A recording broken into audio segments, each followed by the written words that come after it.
ಆಚೆ ಬಂದಾಗ್ಲಿಂದ ಕೂಡ ಪದೇ ಪದೇ ಪ್ರತಿದಿನ ಡಿ.ಕೆ. ಶಿವಕುಮಾರ್ ಅವರ ಹೆಸರು ಪ್ರಸ್ತಾಪ ಆಗ್ತಾನೆ ಇದೆ. ಕೆಲವು ಸಲ ಜೆಡಿಎಸ್ ಆರೋಪ ಮಾಡ್ತಾ ಇದ್ರೆ, ಕೆಲವು ಸಲ ಬಿಜೆಪಿ ನಾಯಕರು ಆರೋಪ ಮಾಡ್ತಾ ಇದ್ದಾರೆ. ಬಟ್ ಇಲ್ಲಿ ತನಕ ಸಮರ್ಪಕ ಉತ್ತರ ಸಿಕ್ಕಿಲ್ಲ. ಸರ್ಕಾರ ಡಿ.ಕೆ.ಶಿ ಹೆಸರನ್ನ ಶಿವರಾಮೇಗೌಡರು ಬಾಯಲ್ಲೂ ಕೂಡ ನಾವು ಕೇಳಿದ್ವಿ. ಅಂದ್ರೆ ಅವರದ್ದೇ ಆಡಿಯೋ ಎನ್ನಲಾದಂತಹ ಸಂಭಾಷಣೆಯಲ್ಲೂ ಕೂಡ ಕೇಳಿದ್ವಿ. ನಾವು ಏನ್ ವಿಡಿಯೋ ಇದೆ ಅದನ್ನ ನಮಗೆ ತಂದು ಕೊಟ್ಬಿಡಿ ಅಂತೆಲ್ಲ ಹೇಳೋದನ್ನ ಕೇಳಿದ್ವಿ. ಈ ಆಡಿಯೋದ ಸತ್ಯಾಸತ್ಯತೆ ಪಕ್ಕಕ್ಕಿಟ್ಟು ಮಾತಾಡೋದಾದ್ರೆ ಡಿ.ಕೆ. ಹೆಸರನ್ನ ಬಹಳ ಲಿಬ್ರಲ್ ಆಗಿ ಶಿವರಾಮೇಗೌಡರು ತೆಗೆದುಕೊಳ್ತಾರೆ. ಸೊ ಫೈನಲಿ ತಮ್ಮ ಹೆಸರನ್ನ ಬಳಸ್ತಾ ಇರೋದಕ್ಕೆ ಮೌನ ಮುರಿಯೋದ್ರ ಮೂಲಕ, ಸಮರ್ಪಕ ಉತ್ತರ ಕೊಡೋದ್ರ ಮೂಲಕ ಫುಲ್ ಸ್ಟಾಪ್ ಇಡ್ತಾರಾ, ಅಥವಾ ದೇವರಾಜೇಗೌಡರ ವಿಚಾರದಲ್ಲಿ ಅವ್ರು ಹೇಳಿದ್ರಲ್ಲ, ಆತ ಏನ್ ದೊಡ್ಡ ವ್ಯಕ್ತಿನ, ಆತನ ಬಗ್ಗೆ ಮಾತಾಡೋದಕ್ಕೆ, ಅಥವಾ ಆತ ಒಬ್ಬ ಮೆಂಟಲ್ ಗಿರಾಕಿ ಅಂತೆಲ್ಲ ಆರೋಪ ಮಾಡಿದ್ರಲ್ಲ, ಸೊ ಅದೇ ರೀತಿ ಹಾರಿಕೆಯ ಉತ್ತರ ಕೊಟ್ಕೊಂಡೆ ಕಾಲಹರಣವನ್ನ ಮಾಡ್ತಾರೆ ಅನ್ನೋದು ಕುತೂಹಲ. ಡೀಟೇಲ್ಸ್ ಕೊಡ್ತಾರೆ ಸುಕೇಶ್ ನೇರ ಸಂಪರ್ಕದಲ್ಲಿ ಜಾಯಿನ್ ಆಗ್ತಿದ್ರೆ. ಸುಕೇಶ್, ಇಲ್ಲಿ ತನಕ ಇಡೀ ತನಿಖೆಯ ಭಾಗನೇ scripted by Congress, directed by D K. Shivakumar. ಅವರ ಪಾತ್ರ ಪೆನ್ ಡ್ರೈವ್ ಪ್ರಕರಣದಲ್ಲಿ ಕೂಡ ಇದೆ ಅಂತ ಆರೋಪ ಡೇ ಒನ್ ಇಂದ ಜೆಡಿಎಸ್ ಹಾಗೂ ಬಿಜೆಪಿ ನಾಯಕರು ಮಾಡ್ತಾ ಇದ್ರು. ಇಲ್ಲಿ ತನಕ ಸಮರ್ಪಕ ಉತ್ತರ ಸಿಕ್ಕಿಲ್ಲ. ಈಗಲಾದ್ರೂ ಅದರ ಔಚಿತ್ಯತೆಯ ಗಂಭೀರತೆ ಅರ್ಥ ಆಗಿದೆಯಾ ಡಿ.ಕೆ. ಶಿವಕುಮಾರ್ ಅವರಿಗೆ? ಮೌನ ಮುರಿತಾರ? ಕುತೂಹಲ ಇದೆ. ಮಮತಾ, ಒಂದು ಸ್ಪಷ್ಟ, ಇದಕ್ಕೆ ಈ ಆಡಿಯೋ ಯಾವಾಗ ಮಾತನಾಡಿರುವ ಆಡಿಯೋ ಅನ್ನೋದು ಕೂಡ ಪ್ರಮುಖವಾಗುತ್ತೆ. ಯಾಕೆ ಅಂದರೆ, ಒಂದು ಕಡೆಯಲ್ಲಿ ಡಿ.ಕೆ. ಶಿವಕುಮಾರ್ ಅವರಿಗೆ ಫೋನ್ ಕೊಡ್ತಾರೆ ಶಿವರಾಮೇಗೌಡರು, ಅವತ್ತು ದೇವರಾಜೇಗೌಡರ ಜೊತೆಗೆ ಡಿ.ಕೆ. ಶಿವಕುಮಾರ್ ಮಾತಾಡಿದ್ರು ಅನ್ನುವಂಥ ಒಂದು ಆಡಿಯೋದ ತುಣುಕನ್ನು ಬಿಡುಗಡೆ ಮಾಡಿದ್ರು. ಅಲ್ಪ ಸ್ವಲ್ಪ ತುಣುಕನ್ನು ತೋರಿಸ್ತಾರೆ, ಪೂರ್ತಿಯನ್ನು ದೇವರಾಜೇಗೌಡರು ಎಲ್ಲೂ ಕೂಡ ಅಧಿಕೃತವಾಗಿ ತೋರಿಸಲ್ಲ. ಈಗ ದೇವರಾಜೇಗೌಡರು ಜೈಲಿಗೆ ಹೋದ ನಂತರದಲ್ಲಿ ಆಡಿಯೋಗಳು ಹೇಗೆ ರಿಲೀಸ್ ಆಗ್ತಾ ಇದೆ ಅನ್ನುವಂಥದ್ದು ಕೂಡ ಪ್ರಶ್ನೆ ಆಗುತ್ತೆ. ಯಾರು ರಿಲೀಸ್ ಮಾಡ್ತಾ ಇದ್ದಾರೆ ಅನ್ನೋದು ಪ್ರಶ್ನೆ ಆಗುತ್ತೆ. ಇದಕ್ಕೆ ಡಿ.ಕೆ. ಶಿವಕುಮಾರ್ ಉತ್ತರದಾಯಿತ್ವ ಹೌದಾ ಅಲ್ವಾ ಅನ್ನೋದು ಕೂಡ ಪ್ರಶ್ನೆ ಆಗುತ್ತೆ. ಆದರೆ ಡಿ.ಕೆ. ಶಿವಕುಮಾರ್ ಅವರು ಮಾತಾಡಿದ್ದೇ ಹೌದು ಅನ್ನೋದಾದ್ರೆ ಅದರಲ್ಲೂ ಜಾಸ್ತಿ ಏನು ಬೇರೆ ವಿಚಾರಗಳು ಪ್ರಸ್ತಾಪ ಇಲ್ಲ. ಆದರೆ ಶಿವರಾಮೇಗೌಡರು ಎಳೆತರ್ತಾರೆ ಡಿ.ಕೆ. ಶಿವಕುಮಾರ್ ಅವರ ಹೆಸರನ್ನ, ಸರ್ಕಾರವೇ ತೀರ್ಮಾನ ಮಾಡಿಬಿಟ್ಟಿದೆ ಈ ಬಾರಿ ಅವ್ರನ್ನ ಮುಗಿಸೋಕ್ಕೆ ಅನ್ನುವಂಥದ್ದು, ಅಥವಾ ವಿಡಿಯೋಸ್ ಏನಾರು ಇದ್ರೆ ತಗೋಬಾ, ನಾನು ಡಿ.ಕೆ. ಶಿವಕುಮಾರ್ ಅವರು ಮಾತಾಡಿದ್ದಾರೆ ಬೆಳಿಗ್ಗೆ ಅಂತ ಹೇಳುವಂಥದ್ದು, ಇದು ಶಿವರಾಮೇಗೌಡರ ವರ್ಷನ್ ಇರುವಂಥದ್ದು. ಆದರೆ ಪ್ರಸ್ತಾಪ ಆಗಿರುವಂಥದ್ದು ಸರ್ಕಾರ ಮತ್ತು ಡಿ.ಕೆ. ಶಿವಕುಮಾರ್ ಅವರ ಹೆಸರು. ಆದರೆ ಅವತ್ತು ಡಿ.ಕೆ. ಶಿವಕುಮಾರ್ ಜೊತೆ ಮಾತನಾಡಿದ್ರು ದೇವರಾಜೇಗೌಡರು ಅನ್ನುವಂಥ ಆಡಿಯೋ ಏನು ಬಿಡುಗಡೆ ಮಾಡಿದ್ರು, ಅದರ ಕಂಟಿನ್ಯೂಷನ್ ಪಾರ್ಟ್ ಇದು, ಅಥವಾ ಇದೇ ಪ್ರತ್ಯೇಕವಾಗಿ ಇಬ್ಬರು ಮಾತನಾಡುವಾಗ ಶಿವರಾಮೇಗೌಡರು ಡಿ.ಕೆ. ಶಿವಕುಮಾರ್ ಹೆಸರನ್ನ ಪ್ರಸ್ತಾಪ ಮಾಡಿದ್ರೆ, ಸರ್ಕಾರದ ಹೆಸರನ್ನ ಪ್ರಸ್ತಾಪ ಮಾಡಿದ್ರೆ ಅದು ಅವರ ವೈಯಕ್ತಿಕ ಪ್ರಸ್ತಾಪಗಳಾಗಿರುತ್ತೆ. ಇದಕ್ಕೆ ಡಿ.ಕೆ. ಶಿವಕುಮಾರ್ ಶಿವರಾಮೇಗೌಡರನ್ನ ಕೇಳಬಹುದು, ಅಥವಾ ಇದು ನನಗೆ ಸಂಬಂಧ ಇಲ್ಲ, ಅವನು ಯಾರು ಮಾತಾಡ್ಕೊಂಡ ಅನ್ನುವಂಥ ರೀತಿಯಲ್ಲಿ ಅವ್ರ ತಳ್ಳು ಹಾಕ್ಬೋದು. ಆದರೆ ಪದೇ ಪದೇ ಹೆಸರು ಬರ್ತಾ ಇರೋದ್ರಿಂದ ಡಿ.ಕೆ. ಶಿವಕುಮಾರ್ ಅವರು ಇದಕ್ಕೆ ಏನು ಉತ್ತರವನ್ನು ಕೊಡ್ತಾರೆ ಅನ್ನುವಂಥದ್ದು ಸಹಜವಾದ ಪ್ರಶ್ನೆ ಮತ್ತು ಕುತೂಹಲ ಕೂಡ. ಮಮತಾ, ರೈಟ್, ಧನ್ಯವಾದ ಸುಕೇಶ್ ತಮ್ಮೆಲ್ಲ ಮಾಹಿತಿಗಾಗಿ.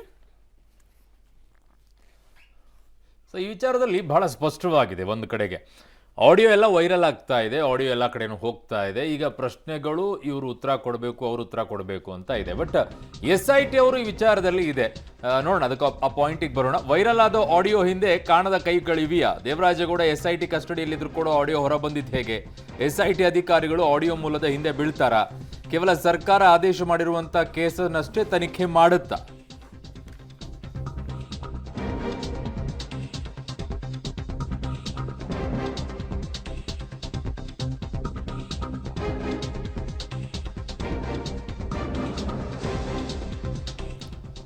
ವೈರಲ್ ಆದಂತಹ ಆಡಿಯೋ ಹಿಂದೆ ಕಾಣದ ಕೈಗಳಿವೆಯಾ? ದೇವರಾಜೇಗೌಡರು SIT ಕಸ್ಟಡಿಯಲ್ಲಿದ್ದರೂ ಕೂಡ ಆಡಿಯೋ ಹೊರಬಂದಿದ್ದಾದರೂ ಹೇಗೆ? SIT ಅಧಿಕಾರಿಗಳು ಆಡಿಯೋ ಮೂಲದ ಹಿಂದೆ ಬೀಳ್ತಾರಾ? ಕೇವಲ ಸರ್ಕಾರ ಆದೇಶ ಮಾಡಿರುವಂಥ ಕೇಸನ್ನಷ್ಟೇ ತನಿಖೆ ಮಾಡುತ್ತಾ ಅನ್ನುವಂಥದ್ದನ್ನು ನೋಡಬೇಕು. ಈಗ SITಯ ಮುಂದೆ ಎಲ್ಲ ಅವಕಾಶಗಳು ಕೂಡ ಇವೆ. ಬಟ್ ಇಲ್ಲಿ ಕಾಡುವಂಥ ಒಂದು ಪ್ರಶ್ನೆ ಏನು ಅಂತಂದರೆ, ಪೆನ್ ಡ್ರೈವ್ಗಳ ಹಂಚಿಕೆ ಆದಂಥ ಸಂದರ್ಭದಲ್ಲಿ ಯಾವ ಮಹಿಳೆಯರು ಕೂಡ ಬಂದು, ಸಂತ್ರಸ್ತೆಯರು ಬಂದು ಕೂಡ ಕಂಪ್ಲೇಂಟನ್ನು ಕೊಟ್ಟಿರಲಿಲ್ಲ ಆ ಸಂದರ್ಭದಲ್ಲಿ ಸಂತ್ರಸ್ತೆಯರು. ಅದಾದ ನಂತರ SIT ಅಧಿಕಾರಿಗಳೇ ಆ ವಿಡಿಯೋದಲ್ಲಿ, ಫೋಟೋಗಳಲ್ಲಿ ಇದ್ದಾರೆ ಅನ್ನುವಂಥ ಮಹಿಳೆಯರನ್ನ ಹುಡುಕಿಕೊಂಡು ಹೋಗಿ ಅವರ ಸಂಪರ್ಕವನ್ನ ಮಾಡಿ, ಅವರ ವಿಚಾರಣೆಯನ್ನ ಮಾಡಿ, ಅವರಿಂದ ದೂರನ್ನ ಪಡೆಯುವಂಥ ಕೆಲಸವನ್ನ ಮಾಡಿದ್ರು.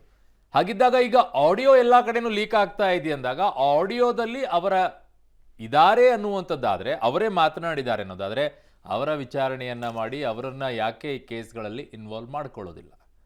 ಮೂಲವಾಗಿರುವಂಥ ಅದೇ ಪ್ರಶ್ನೆ ನನ್ನ ಸಹೋದರಿ ಉಮೇಶ್ ಇದ್ದಾರೆ. ಉಮೇಶ್, ಈಗ SIT ಅವರು ಈ ವಿಚಾರದಲ್ಲಿ ಯಾವ ರೀತಿಯಾಗಿ ಹ್ಯಾಂಡಲ್ ಮಾಡುವಂಥದ್ದು ಅಂತ? ಒಂದು ಕಡೆಗೆ ಪೆನ್ ಡ್ರೈವ್ ಹಂಚಿಕೆ ಆದಂಥ ಸಂದರ್ಭದಲ್ಲಿ ಮಹಿಳೆಯರು ಯಾರು ಸ್ವಯಂ ಪ್ರೇರಿತವಾಗಿ ದೂರನ್ನು ಕೊಡೋಕೆ ಬಂದಿರಲಿಲ್ಲ. SIT ಅವರೇ ಹೋಗಿ ಹೇಳಿಕೆಗಳನ್ನು ಪಡ್ಕೊಂಡು, ಸರ್ಕಾರಿ ಅಧಿಕಾರಿಗಳು ಕೂಡ ಇದ್ರು, ಅವರನ್ನು ಕೂಡ ಕರೆದು ಅವರನ್ನು ವಿಚಾರಣೆಗೆ ಒಳಪಡಿಸಿ ಆಮೇಲೆ ಅವರ ಹೇಳಿಕೆಗಳನ್ನು ದಾಖಲು ಮಾಡ್ಕೊಳ್ಳುವಂತ ಕೆಲಸ ಮಾಡಿದ್ರು. ಇದ್ಯಾಕೆ ಆಗಬಾರದು? ಆಡಿಯೋದಲ್ಲಿ ಇಂಥವ್ರು ಮಾತನಾಡಿದ್ದಾರೆ, ಈ ಕೇಸಿಗೆ ಸಂಬಂಧಪಟ್ಟದ್ದೇ ಮಾತನಾಡ್ತಾ ಇದ್ದಾರೆ ಅಂದಾಗ ಇವರನ್ನೂ ಕೇಸ್ನಲ್ಲಿ ಇನ್ವಾಲ್ವ್ ಮಾಡ್ಕೊಂಡು ಯಾಕೆ ವಿಚಾರಣೆಗೆ ಒಳಪಡಿಸಬಾರ್ದು ಉಮೇಶ್?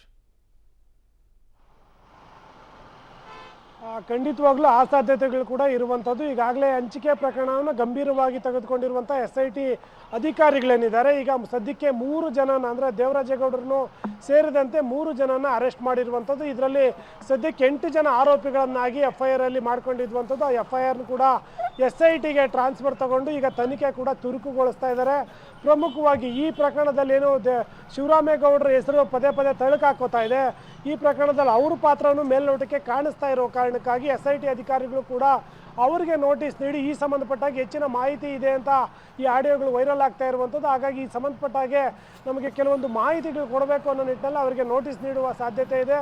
ಒಂದು ವೇಳೆ ನೋಟಿಸ್ ನೀಡಿದಂಥ ವೇಳೆಯಲ್ಲಿ ಅವರ ಪಾತ್ರದ ಬಗ್ಗೆ ಏನಾದರೂ ಸಾಕ್ಷ್ಯಗಳು ಸಿಕ್ಕರೆ ಇವರ ಹೆಸರುಗಳು ಕೂಡ ಆರೋಪಿಗಳ ಹೆಸರಲ್ಲಿ ಮೆನ್ಷನ್ ಮಾಡುವ ಸಾಧ್ಯತೆ ಕೂಡ ಹೆಚ್ಚಾಗಿರುವಂಥದ್ದು. ಹಾಗಾಗಿ SIT ಅಧಿಕಾರಿಗಳು ಯಾವ ನಿಟ್ಟಿನಲ್ಲಿ ತನಿಖೆ ಶುರು ಮಾಡ್ತಾರೆ, ಈ ಆಡಿಯೋಗಳನ್ನ ಅವರು ಎಷ್ಟು ಗಂಭೀರವಾಗಿ ಪರಿಗಣನೆ ಮಾಡ್ತಾರೆ ಅನ್ನೋದು ಈಗ ಕಾದು ನೋಡಬೇಕಾಗಿರುವಂಥದ್ದು. ಮತ್ತೊಂದು ಕಡೆ ಪ್ರಮುಖ ಆರೋಪಿಗಳು ಎನ್ನಲಾದ ಕೆಲವೊಬ್ಬರು ಕಾರ್ತಿಕ್ ಗೌಡ ಆಗಿರ್ಬೋದು, ನವೀನ್ ಗೌಡ ಆಗಿರ್ಬೋದು, ಈ ರೀತಿ ಆರೋಪಿಗಳು ಇಲ್ಲಿವರೆಗೂ ಕೂಡ SIT ಅಧಿಕಾರಿಗಳ ಸಂಪರ್ಕ ಅಂದರೆ ಅವ್ರ ಕೈಗೆ ಸಿಕ್ಕಿಲ್ಲ. ಅವರು ತಲೆಮರೆಸ್ಕೊಂಡೇ ಓಡಾಡ್ತಾ ಇದ್ದಾರೆ. ಸದ್ಯಕ್ಕೆ ಇಬ್ಬರು ಈ ಹಿಂದೆ ಲಿಖಿತ್ ಗೌಡ ಮತ್ತು ಚೇತನ್ ಗೌಡನ ಅರೆಸ್ಟ್ ಮಾಡಿದ್ರು. ಅದರ ಜೊತೆಗೆ ದೇವರಾಜೇಗೌಡನ ಈಗ ಅರೆಸ್ಟ್ ಮಾಡಿರುವಂಥದ್ದು. ಅರೆಸ್ಟ್ ಮಾಡಿದ ಬೆನ್ನಲ್ಲೇ ಈಗ ಶಿವರಾಮೇಗೌಡರ ಆಡಿಯೋ ಪದೇ ಪದೇ ವೈರಲ್ ಆಗ್ತಾ ಇರುವಂಥದ್ದು.